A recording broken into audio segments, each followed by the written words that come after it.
ato through songs how ang atong manluluwas nag-anhi dinhi sa kalibutan more than 2,000 years ago by rendering pre-Christmas songs alang kanato karon nga hapon. Gani, Merry Christmas. Brag sayo ra kaayo, no?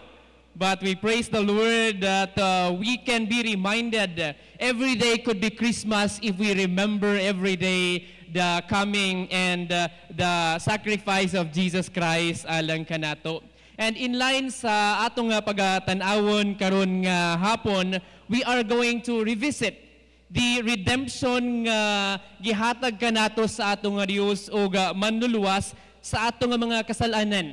We are going to tackle this afternoon on the topic of redemption, and the title that I have given our meditation is Revisiting Our Remarkable Redemption. Revisiting Our Remarkable Redemption. Niining topic have reminded me of redemption centers. Kabaluman kita mga kaigsunan kung unsa ang mga redemption centers dinhi sa Malaybalay. Ang pinakadako na gyud nga mall nga ato ginasudlan oy lain kung dili ang Gaisano. O kabalo kita na atay ginatawag nga rewards card or suki card sa uban or redemption card ug uban pa nga klaseng pagtawag nato ni ana in which kung magpalita og daghan na kaayo nga mga palaliton nagpalita sa pipilang nga mga items sa dako nga kantidad as months or even years or days pass by maka-accumulate ta og mga points sa atong card. O pwede nato na i-redeem pananglitan naka-spend na ta og 50,000 sa pag-purchase sa mga grocery dito sa Gaisano, maka-avail ta og ilagayod nga mga rewards. Maka-redeem ta og mga rewards sama sa isa ka box nga ballpen or cup noodles o goon sa pagkadira nga ilang ihatag. And we know this kind of process. And that concept of redemption gives us a gist, gives us an idea, mga kaigsuunan, on how the word redemption is used. The concept of this word is used in the Bible. O pagatan-awon nato ni ining topic karon nga hapon, ini nga pagtulunan as we go on the passage in Ephesians chapter 1 verse 7. Ephesians chapter 1 verse 7, ingon diri sa pulong sa Ginoo, in Him we have redemption through His blood, the forgiveness of our trespasses, according to the riches of His grace. The Lord bless the reading of His holy word. Magaampuon na kita. Amahan nga langit noon, what a joy and privilege once again it is for us as your people to be gathered together in this sacred place aron sa pagdayeg kanimo, paghimaya sa imong ngalan.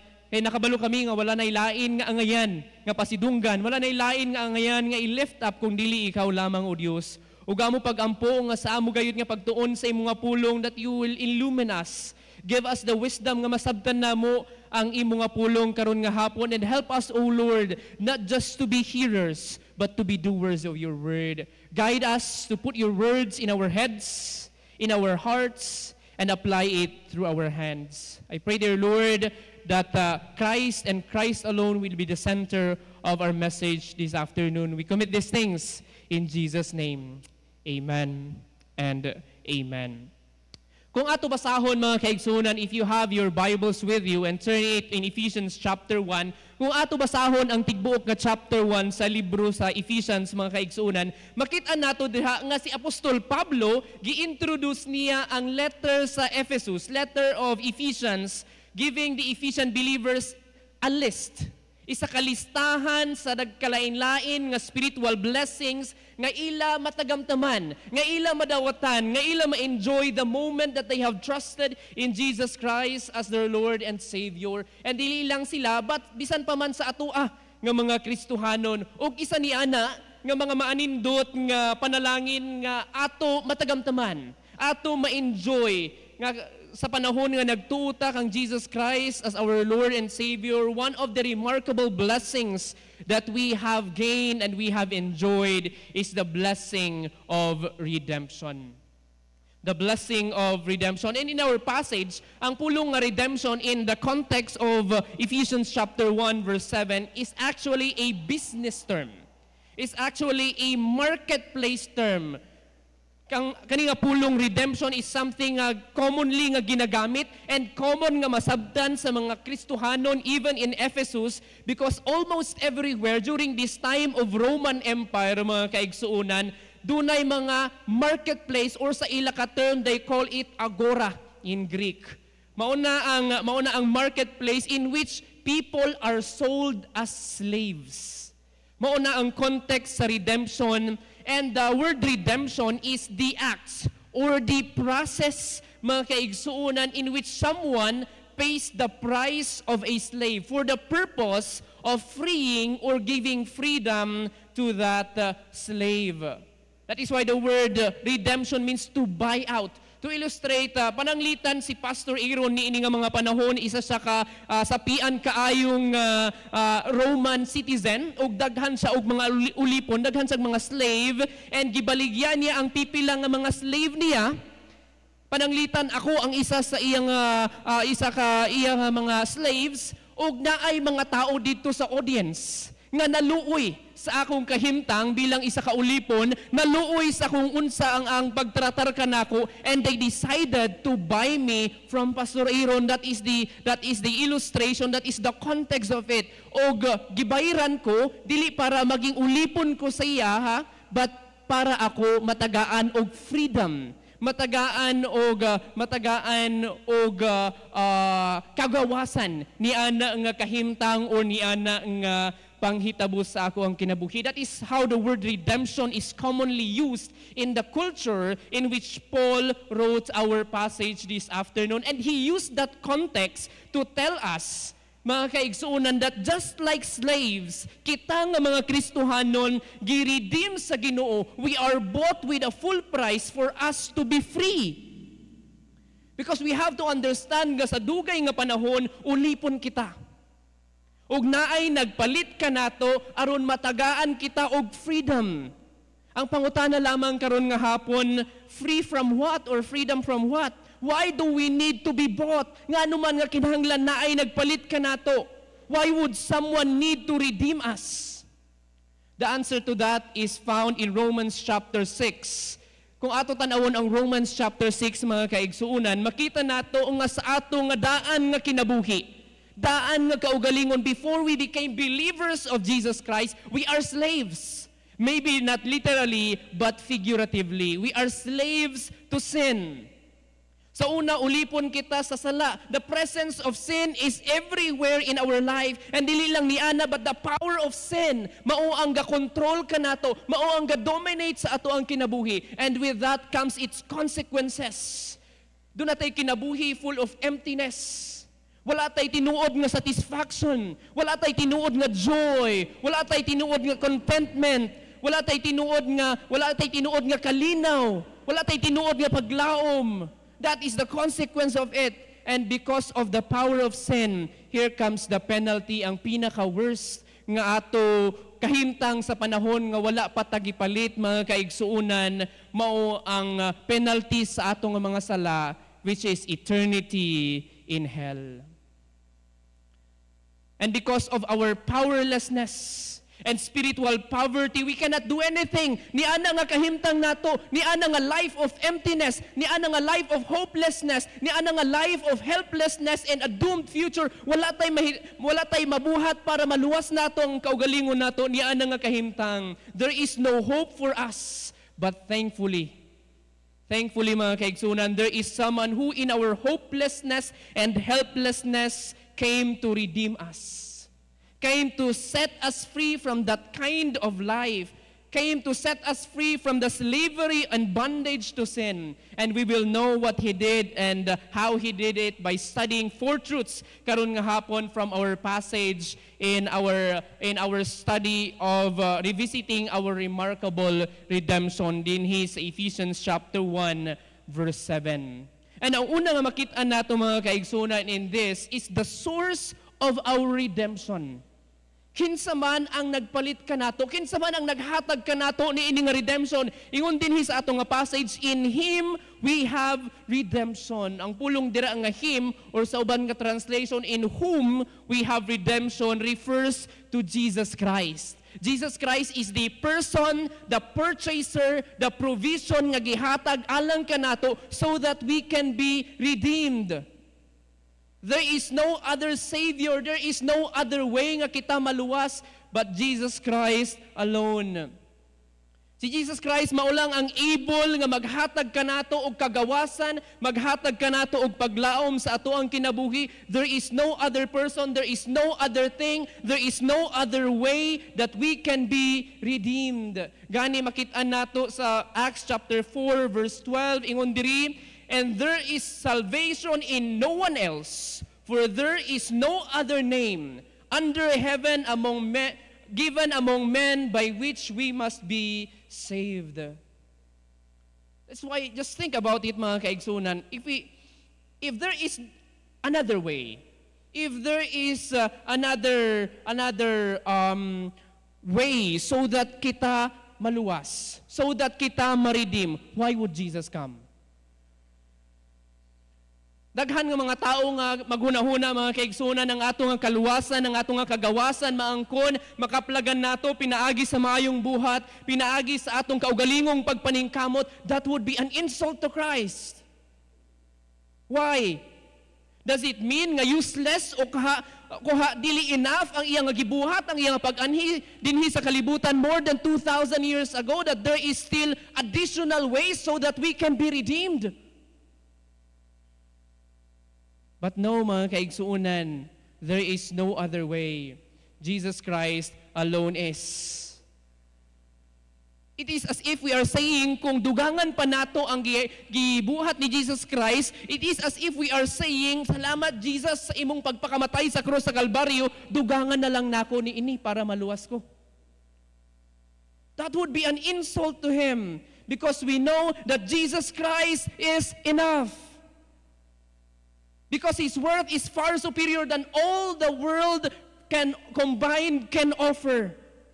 Gani mga kaigsuunan, there is no other hope, there is no other person who is able to redeem us. That is why Jesus came as our Redeemer. Gani ang challenge kanato mga kaigsuunan is this: in this hopeless and helpless world, find peace and hope in His presence and promises. If God has given us Jesus Christ, nga pinakakinahanglan nato for eternity of eternities, kung gihatag sa Ginoo ang pinaka-eternal nato nga pagkinahanglan, how much more will He give ang ato nga temporaryo nga pagkinahanglan sa matag adlaw? If Jesus Christ came to save us from our wretchedness, how much more will He help us in our daily lives? Kung ato tanawon ang kalibutan ni ining mga panahon, I'm sure as you are, as I am, you are also stressed. Pag-abri nato sa mga balita, sa mga panghitabo sa atong kalibutan, we are just talking with Brother Cesar kanina, and there is this discouragement sa kakahitabo sa atong naso, there is this discouragement sa kakahitabo sa atong politics and all. And if we just look at the news, if we just look at ourselves, if we just look at those people around us, if we just look at the world, we will find hopelessness. But if we look at Jesus Christ, there is hope, there is help, and He has promised us new home in the future. Gani, in this hopeless and helpless world, the God who has saved us has promised a lot of things for us. Find peace and hope in Him and in His presence and promises. Ikaduha, makita nato, dili lang ang source sa atong redemption, but the sacrifice for our redemption. Ingon diri, through His blood. In Him we have redemption through His blood. Now, ato pangutanon sa atong kaugalingon, what did Jesus do or give to buy us out, to redeem us, to free us from being slaves to sin? Money? Surely, kung ato tanawon si Jesus Christ, panahon nga naa pa sa dito sa splendor sa heaven, before He came to the earth, He has all the riches, all the wealth, than all the wealth in this world, gikan sa mga sapian nga tao combined. He is the richest of the rich. He is the most powerful of all powerfuls. Apan dili na mao ang iyang gigamit to redeem us. Naghatag ba siya og animal sacrifices? We know that the Lord is the owner of everything in this world. Bisag unsa pakadaghan nga mga animal sacrifice kay niyang ihatag sama sa ginabuhat sa mga tao in the Old Testament, panahon sa offerings, panahon sa temple. Apan makita nato nga dili na mao ang iyang pamaagi, iyang gihatag to redeem us. It says in our passage, through His blood. Buti pasabot, through His sacrifice on the cross. It was the costliest price, mga kaigsunan, His blood on the cross. That is the sacrifice para ikaw mahimo nga free from sin. Ang pangutana lamang, nga naman, why did Jesus need to sacrifice Himself? Nga kung pwede man sa maggamit og kwarta, pwede man sa maggamit og animal offerings, pwede man sa maggamit og uban nga butang, why did He need to sacrifice Himself to be nailed on the cross? Someone has said, mga kaigsunan, the Lord Jesus Christ needed to sacrifice Himself on the cross because nothing else can fully pay for our slavery to sin and its eternal consequence of hell. Wala na ilain nga pamaagi kung naapay lahi nga choice. He could have made it. He begged the Father in His prayer, Lord, if it is your will, remove this cup from me. But because there is no other way nga ikaw o ako maka-experience o kagawasan, makaangkon o kaluwasan, He gave Himself.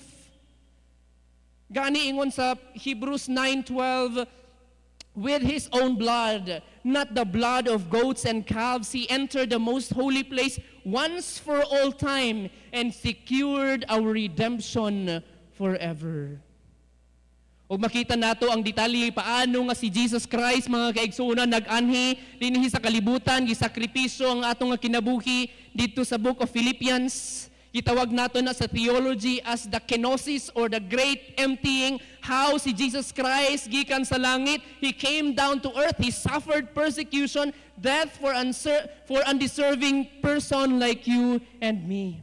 Makita nato mga kaigsuunan sa mga salida, sa mga fairy tales o bisan pa man talag saon sa realidad dinhi sa kalibutan nga naay isa ka prinsesa, prinsipe or taas ang ranggo nga opisyal nga gi-set aside niya ang iyang trono, gi-set aside niya ang iyang inheritance, gi-set aside niya ang iyang kahimtang just to be with someone who is so ordinary because he knows that someone deserves it.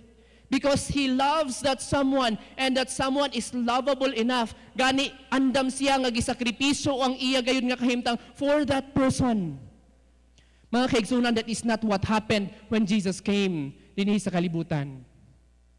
That is not what happened, mga kaigsunan. He set aside all the glories, all the brightness, all the praise of heaven and was willing to be born sa ginakaunan sa mananap sa manger. He was willing to be beaten. Gibiay siya, gilutos siya, gibutangan og corona made of thorns, gilansang siya in His hands and feet, gipainom og vinegar for your sake and mine. For us to be redeemed. He endured all of those things. And the question is, do we deserve that? Even in the slightest way, makaingon bata sa atong kaugalingon, I deserve His sacrifice. Can we say that sa atong kaugalingon? For the King of Kings to lay down His life, to lay down His throne for us. Are we lovable enough? Are we obedient enough? Are we good enough? Are we loyal to God always? Do we think of God above everything else all the days of our lives so that we could deserve that? Are we perfect and pure and lovable so that we can deserve katunga kaagi ni Jesus Christ pouring out His blood for us? We can all say no. Walay bisag isa sa ato ang angayan ni ana, mga kaigsuunan. Walay bisag isa sa ato who is lovable enough, who is perfect enough to deserve ang gibuhat ni Jesus Christ sa cross sa Kalbaryo. But even then, when we were still enemies, when we were still sinful, when we were still sinners, Jesus died for us. That by faith in Him, we can be free at last from life of sin. Walay bisag isa nga angayan, walay bisag isa who is worth it para sa pagsakripisyo ni Jesus Christ, and yet out of His love and grace and mercy, o gaawas-awas niya, compassion kanato, we have attained that, we have gained that redemption through His blood. Busa ang challenge kanato mga kaigsunan is to live with thanksgiving. Kung ato tanawon ang ato nga kahimtang karon, siguro ang ato nga kinabuhi, ang ato nga pamilya, ang ato nga nasod, ang ato nga tigbo kalibutan, there is so little things to thank God for. There are a lot of problems, there are a lot of trials, there are a lot of struggles nga ako ginatubang at this moment. Murag wala may angay pasalamatan sa Ginoo. Remember, you were unworthy and yet He loved you. And yet He died for you. And that is more than enough reason to live with thanksgiving. Because after all these problems din sa kalibutan are just but temporal. These too shall pass. But the love of God for you and for me, the time He sacrificed even His life on the cross, is everlasting. So we are to live with thanksgiving, to live with joy, knowing that we are loved. Basin gahuna-huna ka karon, wala may gahigugma ka na ako, wala may angay pasalamatan, murag stressing na kaayo nga akong kinabuhi. I'm just alone living in this world. Remember, you are loved by God. Live with thanksgiving. And thirdly, makitaan nato mga igsuon, dili lang ang ato gayod nga sacrifice for redemption, but the significance of it, the significance of our redemption. Ingon diri, the forgiveness of sins. Tungod sa pagsakripisyo ni Jesus Christ on that cross, and by faith in Him, gipasaylo ta sa Ginoo sa atong mga sala. There is a complete pardon nga ato na dawatan. Our sins are forgiven, past, present, and future. I know familiar mo sa illustration sa duhang mag-amigo ga istoryahanay sila, nag-share ang isa ka amigo sa iya ka friend, ingon niya, brother, kung mag-away mi nga magtiayon, kung mag-away mi nga mag-asawa sa ang ako nga wife, pirmi nga historical. Ingon sa iya ka friend, historical, baka buot nimo ipasabot hysterical. Pero ingon niya, dili brother, historical. Kay kada away namo ibalik niya ang ako nga sala sa iya 5 years ago, 10 years ago, 15 years ago, nga gikalimtan na nako, ginabalik-balik gyapon niya. But mga kaigsuunan, that is not who Jesus Christ is. That is not who God is. Because it says here, mga kaigsuunan, that God doesn't bring up forgiven sins. Ingon sa Psalm 103 verse 12, as far as the east is from the west, so far hath He removed our transgression from us. And in Hebrews chapter 8 verse 12, for I will be merciful toward their iniquities, and I will remember their sins no more. Dili ni buti pasabot mga kaigsuunan nga literal nga maamnesia ang atong Dios. It is not possible. Dili na mahitabo mga kaigsuunan, but as if, it means that He treats as if the sins were forgotten. The sins cannot be remembered anymore. Gani ang challenge kanato mga igsuon. One of the greatest and most difficult things nga pwede nato buhaton as Christians is to forgive others when we know they don't deserve our forgiveness. Because in the first place, we have been forgiven even when we don't deserve it. Gani ang challenge kanato mga kaigsuunan is to forgive others. Even though nakabalo ka sa imong kaugalingon that they might not be worth forgiving. They didn't even ask for forgiveness. They didn't even regret their actions. And their actions have made significant impact sa akong kinabuhi. Even though that is the case, forgive. As Christ have forgiven you when you don't deserve it.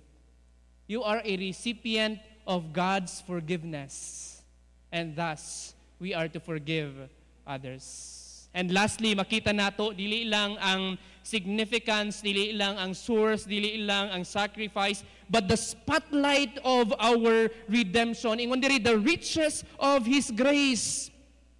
Buti pasabot, bisan pa man sa akong kaluwasan, sa ato ang kagawasan, sa silot o gahom sa sala, wala nay lain nga angayan simbahon, wala nay lain nga angayan pasidunggan kung dili ang Ginoo lamang. Sa atong kinabuhi, walay lain nga pagadaygon og masentro kung dili ang Ginoo lamang. Why? Because it was all grace. It is all grace.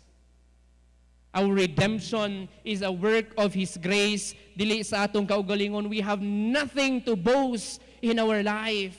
We have not even a single thing nga pwede nato maipahinambog. Gani kung manghinambog man ta, kung naaman tay angay nga ipahinambog, boast in Christ. Boast in Christ and not in ourselves. Gipahinumduman kita in Ephesians chapter 2 verse 8 and 9, for by grace you have been saved through faith, and that is not your own doing. It is the gift of God, not a result of works, so that no man may boast. We have been saved, we have been redeemed, and continue to live today only because of the mercy and the grace of God. Without His mercy and grace, we cannot even breathe at this very moment. It is His mercy and grace that is holding our life, mga igsuon. Whatever we have accomplished, whatever we have attained, whatever things we have achieved and accumulated dinhi sa kalibutan, it is all because of His grace.